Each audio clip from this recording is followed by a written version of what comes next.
Continuing the discussion of Sri Vishnu Sahasranama. Those who listen to these talks might think that they're a tad philosophical or very, very, very scholarly.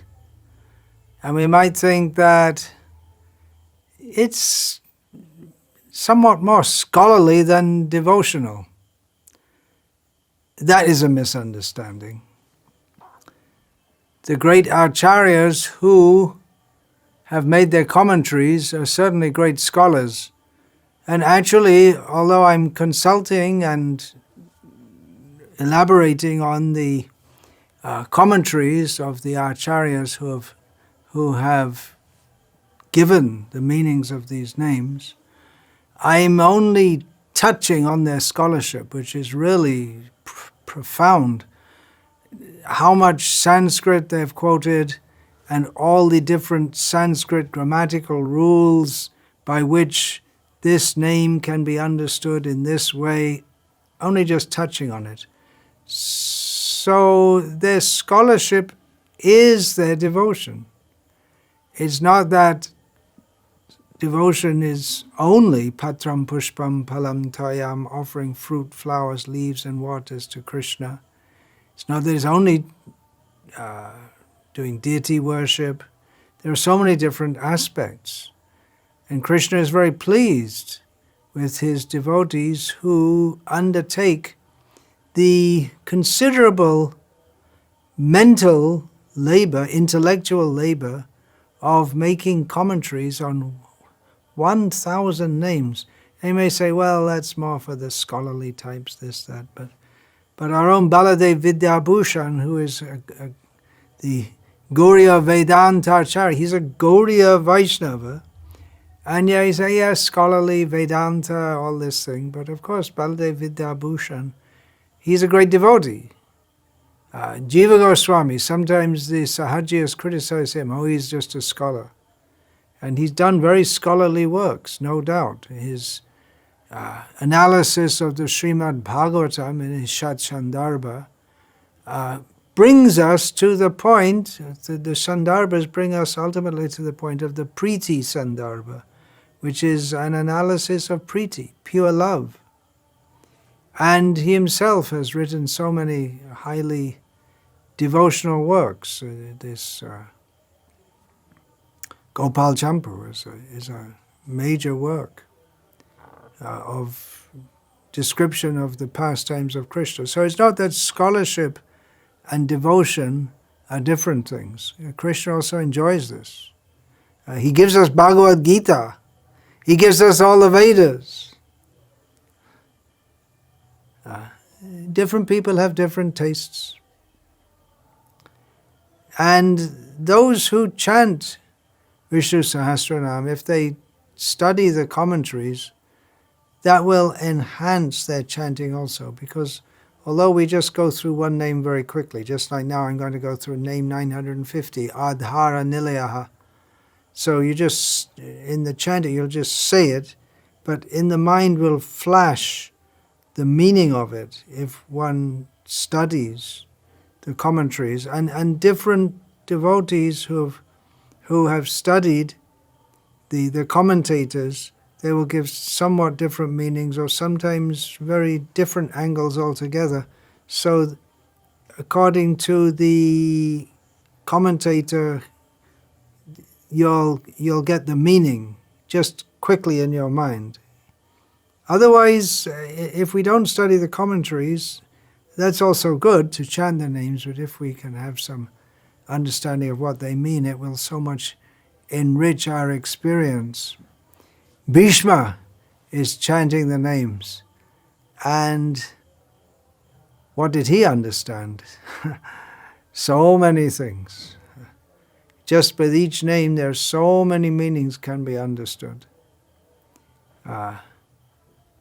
So let's go on to name 950. Name 950 is another milestone for me in this long series of talks.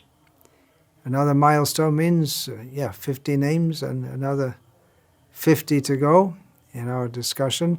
Name 950 is Adhara-nilaya. Adhara is a fairly common word. It means the basis, the support, and nilaya, nilay, means the abode.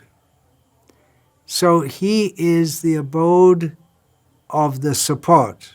So it comes again, as we've had in several names, the support of the support.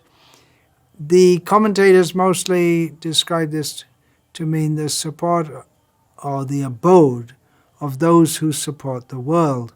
And when we think support the world, we may think physically like the Diggajas, the elephants, the massive elephants who support the earth, Anantashesh, the turtles supporting the earth. But actually that came to my mind. But none of the commentators have touched on this, so there's always room to make some more meaning. Madhvacharya proposed that it was well and truly possible to give 1,000 interpretations of each name. So that could be one of them for this name. But the commentator, Parashar Bhatta gives those who support the world the support of those who support the world. And some commentators, Satyadeva Vashishta, has given that, the support of the world is the great demigods, such as Brahma, Shiva, Indra, the sun, the moon, all the different planets. They support the world, and Krishna is the support of all of them. Another angle is the Pancha Mahabhutas, the 5 gross elements are the solid support or the basis of this world, and Krishna's the basis of that. And Krishna is also present in every living being as the Antaryami, which literally means the indweller, and he supports the living beings in everything they do. We think, and now I'll just scratch my head here. And we don't usually even think about it. If we do it, we just do it. But we're able to do that because he is empowering us to do that. This word empowerment is a big word in contemporary discussion. He was empowered to win the race, or empowered to take charge of a country. But we need his power to do every little thing, not only big things. We know from Bhagavad Gita, Lord Krishna says, Bhumirapo nalo vayo kangmano buddhirevacha ahankara ityang me bhina prakriti ashtadha. These 8 elements, the 5 gross elements, earth, water, fire, air, ether, panchamaha bhuta, and then the 3 subtle elements, mind, intelligence, false ego. Krishna says these are my separated material energies. These are Krishna's energies. He supports them, or they can be grouped as the material energy. Of course, the material energy, by Sankhya philosophy, there are more manifestations. There are the senses, knowledge-acquiring senses, Gyan-indriya. And then in Vedic terminology, there's also the karmendriya. They're also called senses, the senses of which do things, just like the hands do work, the legs move us to one place or another. So, and there are the sense objects. There are the 3 modes of material nature. Then there is Mahat Tattva, from which everything is manifest. So these are the ingredients of the material world, and Krishna is the support of them. Then, in the next verse in Bhagavad Gita, Lord Krishna says, Aparayam ithastvanyang prakriti vidi me param jiva bhutang mahabaho yayedam dharyate jagat. Krishna says, apart from this gross material energies of mine, which he supports, which is implicit in that statement, there's also another energy of Krishna, is Krishna's energy, the superior energy, the spiritual energy, the jivas. And Krishna says, which is important to understand this name, Adhara-nilaya, that they, the jivas, dharyate jagat, adhara dharyate. So they maintain, or they support the world, because the jivas want a world to be separate from Krishna, so in that sense they sustain the world. So they are the support of the world. The world is, this material world exists because of we conditioned jivas' rebelliousness against Krishna. But Krishna is the support of the jivas. Another way of looking at it, Parasharabhata says that the great devotees, and he gives the example of Prahlad, Vibhishana, the Pandavas, their righteous conduct, the way they live their lives, is an example for us, and they serve as the support of the world, because there's no use to have a world unless there's no use to having the material world unless there are great devotees who come into this world and show us how to live in a way that we can follow their example. And Bhagavan is the support or the abode of such great pious people. Parasharabhata quotes from Vishnu Smriti, as he very often does, Varnashrama achara para santa shastraika tatparaha tvam dhare dharayishyanti teshu tvad-bharam ahitam. O Mother Earth, those who strictly adhere to the rules of conduct stipulated for the different varnas and ashrams, the different sections of society and the different stages of life, and also, and simultaneously follow all the other dictates of the Shastras, they are the support of the earth. The earth has the great burden to support everything upon it, but her burden rests on the persons who act piously. Her burden is lightened. It's something like the Mother Earth. She, just like a mother, is very happy to support the children. So in the same way, Mother Earth is very happy to support the pious people, so it doesn't feel like a burden. And of course, Krishna is the support of the earth. Now, here is mentioned adherence to the Varnashram Dharma.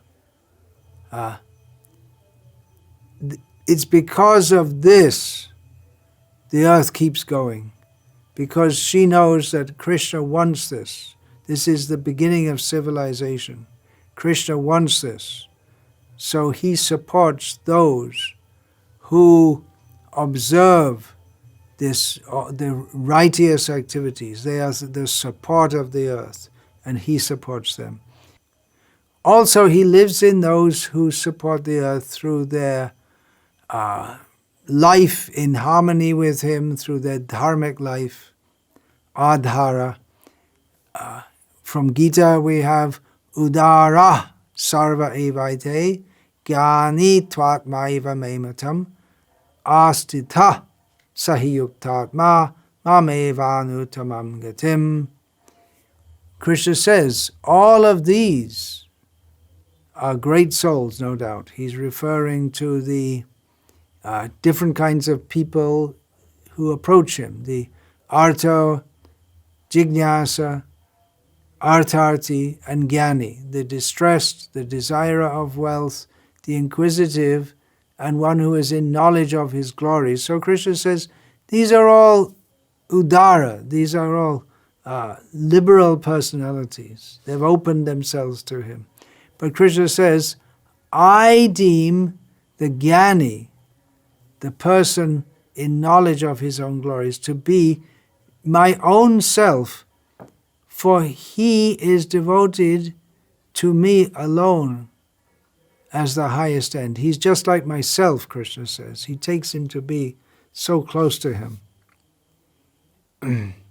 So, such devotees, they live in Krishna. Others approach Krishna. Krishna, give me some money. Krishna, relieve me from distress. What's all this Krishna consciousness about anyway? But the Jnani, the one who knows Krishna's glories, he lives in Krishna. And Krishna lives in such persons and is the support of such persons who make the world livable in, and in this way support this world. We find in Bhagavatam, when Durvasa Muni approached Bhagavan Vishnu on the Vaikuntha planet, manifested within this material world, Durvasa Muni had seriously offended Ambarish Maharaj, the great devotee, and Durvasa Muni was getting an instant reaction for that in the form of the Sudarshan Chakra chasing Durvasa Muni. Durvasa Muni, being very afraid, approached different personalities in the universe for shelter and eventually came to Lord Vishnu, who told, among other things, Vishnu told Durvasa Muni, Sadhavo hridayang mahyam sadhunang hridayang tvaham maranyatena jananti nahang tebhyo managapi. Bhagavan Vishnu told Durvasa Muni that, well, you may think that you're a sadhu and people think of you as a sadhu, but as far as I'm concerned, the real sadhu is the one who always thinks of me. And such a sadhu are just like my heart, because they take me as their heart. They don't know anything but me, and because of that, I don't know anything but them. Baladev Vidyabhushan gives his understanding of this name in a similar way, particularly with reference to the gopis of Vrindavan. Baladev says that Krishna is the shelter, the nilaya of the gopis, who are reservoirs, adhara, repository of good qualities. Or else, Baladev Vidyabhushan says that Bhishma also has in mind, this is how Baladev Baladev Vidyabhushan says that Bhishma says that he is named Adhara-nilaya, because the Lord, as the enjoyer of the Rasa Lila, receives their respective qualities. He is the shelter of his beloved gopis, who are reservoirs of qualities such as beauty, loveliness, expertise in music, dance, poetry, and who are summoned by the sound of Krishna's flute in a full moon night of autumn. Just see how Baladev Vidyabhushan is linking this name, which seems like a very technical name and something concerned with the majesty of the Supreme Lord. He is linking it with the gopis and Rasa Lila. Vishvadhara is a term from the well-known verse from the dhyana shloka that is to be recited. Bhishmadev himself has given it, be recited before the Visnu-sahasranama. So there's the well-known verse, Shantakaram bhujagashayanam padmanabham suresham vishvadharam gaganasadrisham meghavarnam shubhangam Lakshmi Kantam Kamalanayanam Yogi Vidyanagamyam Vande Vishnu Bhavabhaya Haram sarvalokaikanatham.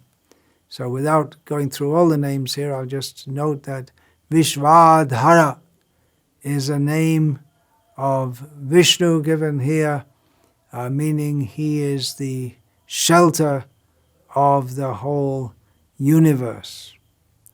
And Krishna, if we want to take it from the Bhagavatam perspective, Krishna is the shelter even of Vishnu. Radha Krishna Shastri takes it as one who is resident, Nilaya, his residence is in the Panchabhutas, in the earth, water, fire, air, and ether.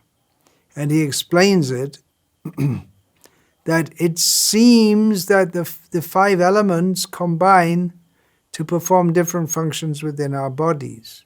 For instance, fire converts the food that we consume into blood, stool, lymphatic liquids, and so on. Fire digests, water carries it to different parts of the body. Earth supports all the beings of this world, and the earth element that becomes constituents or parts of our bodies for the food that we digest. But it is Bhagavan who is present in all these elements, who makes them work, and the way they work, fire digests, water in the blood carries the digested food to different parts, and Bhagavan ensures that there's a mutual coordinate such that all beings function as a unit in good health. And scientists have never really addressed this. How does everything all work together so perfectly? They try to explain it that, well, it's just like that. There's not an explanation. It's the Supreme Lord coordinates everything. We know from the Gita, Gama Vishacha Bhutani Dharyami Ahamojasa Dharyami. There we get Dharyami, from which the word Adhar is connected. Gama Vishata Bhutani Dharyami Ahamojasa Pushnami Choshadhi Sarva Somo Bhutva Rasatmakaha. Krishna says, I enter the earth and hold it up, and I support all the living beings by my strength. It's my power. I nourish all the herbs by becoming the power or the nourishing rasa that is produced from the moon. So it's Krishna who supports. Vishnu, maintainer. He's giving some idea of how he does it in this verse. Again, we have in Bhagavad Gita, Aham Vaishvanaro Bhutva Praninam Deham Ashritaha Pranapana Samayukta Pachamyanam Chaturvitam. Krishna as the fire of digestion. They call it hydrochloric acid. It's Krishna, the fire of digestion. Within the bodies of the living beings, he makes the fire of digestion, he makes the inwards and outwards breaths coordinate, and in this way, between the fire and the air in the stomach, all the food, the different kinds of food are digested.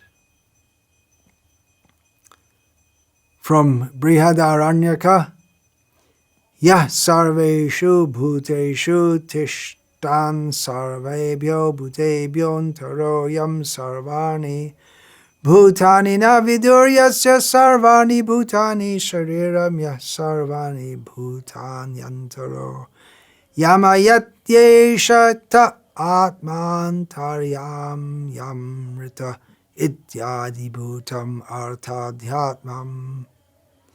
Same kind of thing. He, referring to Vishnu, dwells in all beings. is therefore within all beings. They do not know him. His body is all beings. He controls all beings from within. He is the internal ruler, the Atma, Paramatma, the immortal. So how is our body coordinated so perfectly, all the functions within? It's Bhagavan. The body is the support of the Atma, of the Jivatma in conditional life, and Krishna is the shelter of that. Satyasandha Tirtha gives a very interesting explanation. If we take dhara to mean a downpour of rain, dhara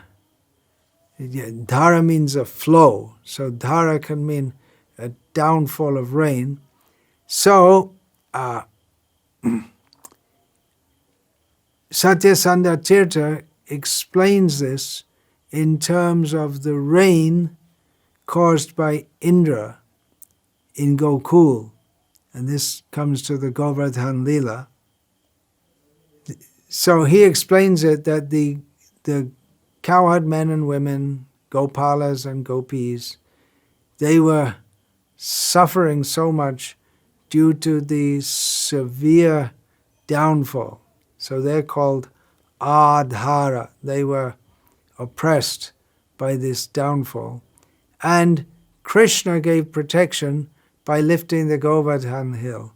So he is the protectors of those who are suffering from heavy rainfall. Very beautiful explanation. Another meaning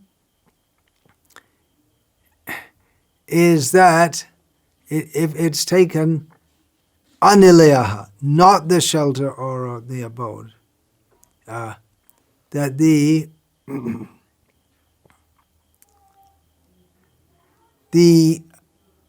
demoniac people who are under the impression that they are the upholders and protectors of the world, he does not give them any shelter. He does not protect them. Therefore he is Adhara-nilaya. Wonderful, wonderful Visnu-sahasranama. So many deep insights into the personality of He who is the supreme personality of Godhead. Here what we have is, Nilaya is taken to mean, in Adhara-nilaya, means those who are demoniac. He's not the shelter, he's not the Nilaya, and he sends them to Nirya. Nirya means Naraka, means hell, because there's a grammatical rule where R, the letter R, is interchangeable with the letter L. So very scholarly insight that he is not the shelter of the foolish, puffed up rascal demons, and he sends them to hell. Vancha kalpatarubhyascha kripa sindubhya eva cha patitanam bhavanebhyo vaishnavebhyo namo namaha.